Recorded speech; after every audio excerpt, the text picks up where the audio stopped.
Hey guys, today I just wanted to make a video on my dad's 360-gallon fish tank. I'm going to be moving to Washington here pretty soon, Seattle, Washington.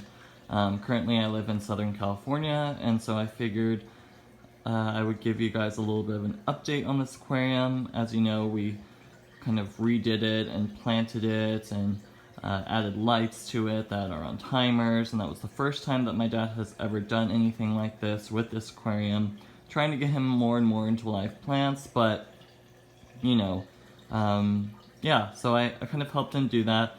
But yeah, so as you can see, the aquarium here is expanding right here. Sorry if you can hear it like newspaper. Our dog is like kind of having a rough stomach, so she's getting kind of sick, and we don't want her to have any accidents on the carpet or anything. But yeah, so this is my dad's aquarium. As you can see, there's some clown loaches there. There's a large silver arowana. He kind of hides in that corner over there.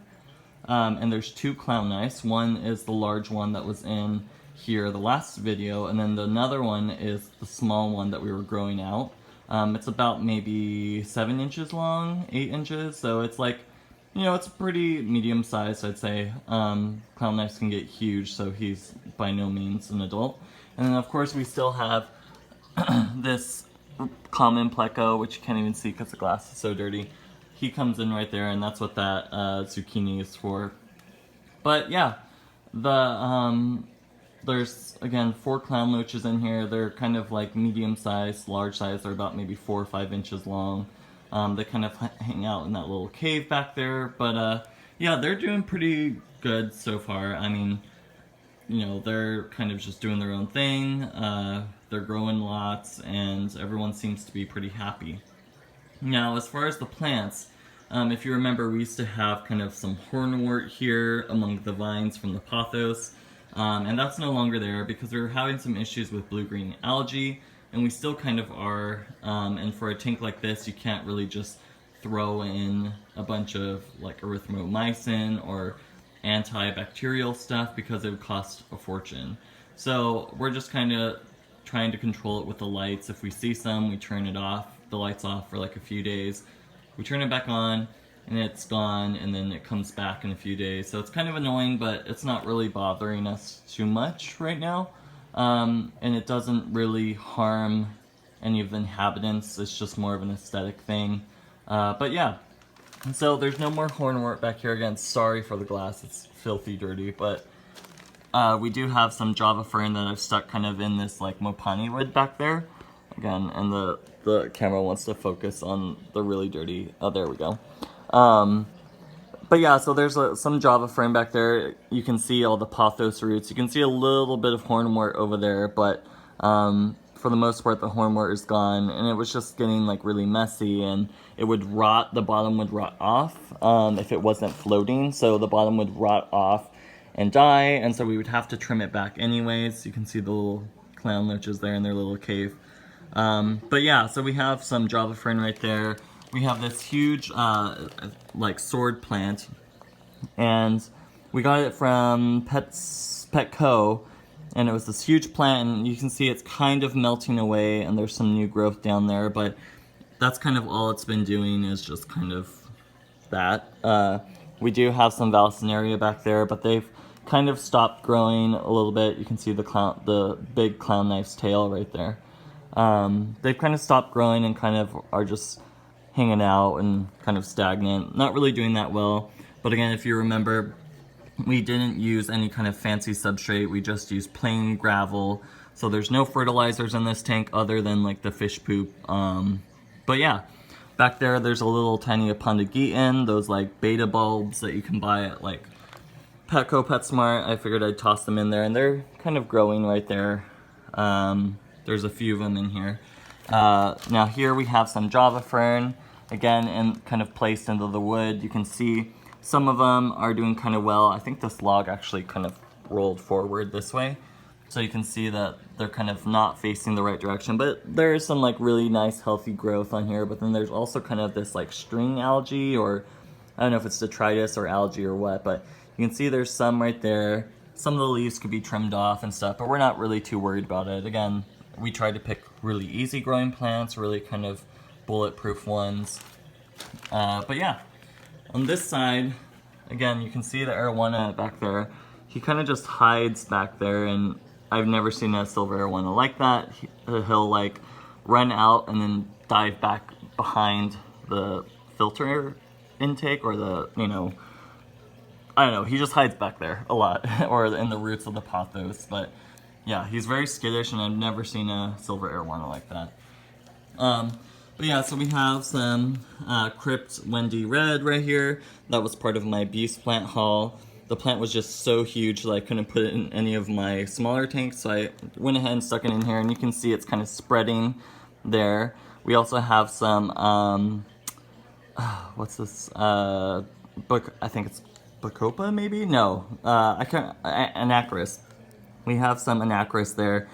Again, it's not doing so well because we're not putting as much time or effort into growing it. We're just kind of letting things go and see what takes.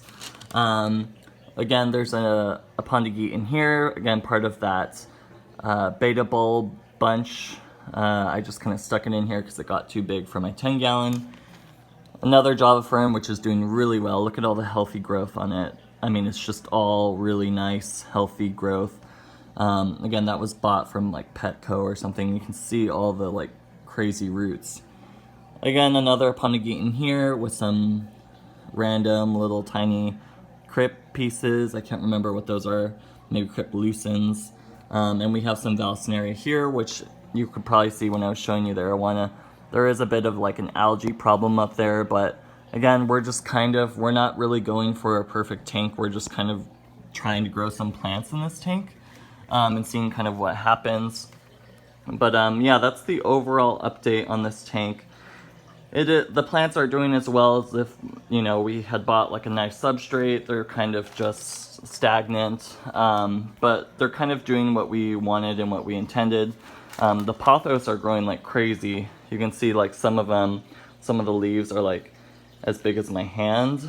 So they're really enjoying it in there, and they might be kind of sucking up a lot of the nutrients. You can see they still have a lot of this variegation, which means that they're getting enough light and they're kind of happy and doing what pothos do.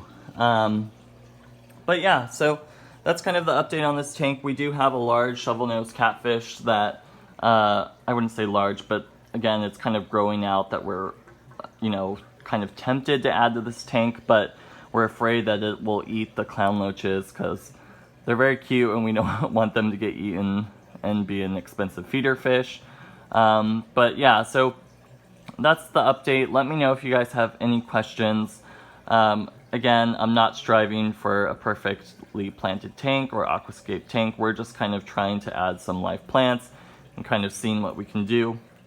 I'm tempted to add some like pieces of Anubias to the rock because, again, this does require kind of a more bulletproof plant selection. But yeah, it's just kind of, oh, here's the arowana. See, you can watch him. He'll like come out and he goes straight back to his little hidey hole back there. Sorry for the glare.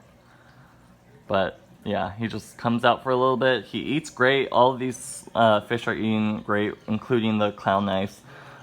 Which is kind of hard to do with clown knives. I feel like you have to get like frozen foods or something. They don't really like dry foods, but that's what we found. But yeah, everyone's in here is doing great. The pH stays around like 6 or so because we added quite a bit of crushed coral into the sump. So it stays around maybe 6, 7-ish. Here in Southern California, we kind of have hard water, so it kind of balances out all the detritus and the Mopani woods. And my dad did stop using carbon on this tank, which is why you see all the tannins. I kind of like it because it kind of makes it seem like it's the bottom of the Amazon River or something. You know, it kind of gives you that natural feel to it. But again, this is a very, very, very low maintenance tank. My dad maybe does a water change every, I don't know, he just tests the water, or if the fish act differently, then that's when he does a water change. If not, he just tops off the water, which is Not saying that that's a great practice, but that's just how my dad does it, and this is his tank, so by all means, that's his thing. But yeah, so this is pretty much the tank how it is right now.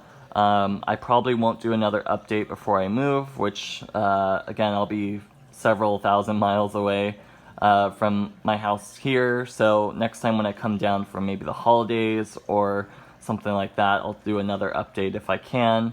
And it'd be interesting to kind of see how this scape changes, what kind of survives, what doesn't. Like, I don't think that sword is going to survive. Because again, we're not using any root tabs, we're not using any fertilization other than like the fish poop and the, you know, the excess from the foods that we feed and stuff. So they're not getting any nutrients or anything like that. So I doubt that the sword will survive. I'm not sure about the Vallisneria that's covered in algae or anything, but some of these low life, like bulletproof plants like the crypts and the java ferns, and if I get some Anubias, those will, I think, do really well. But yeah, so let me know if you have any questions or comments. Again, this is not meant to be a how-to video. This is just kind of showcasing what we're trying to do here, kind of maybe trying to give you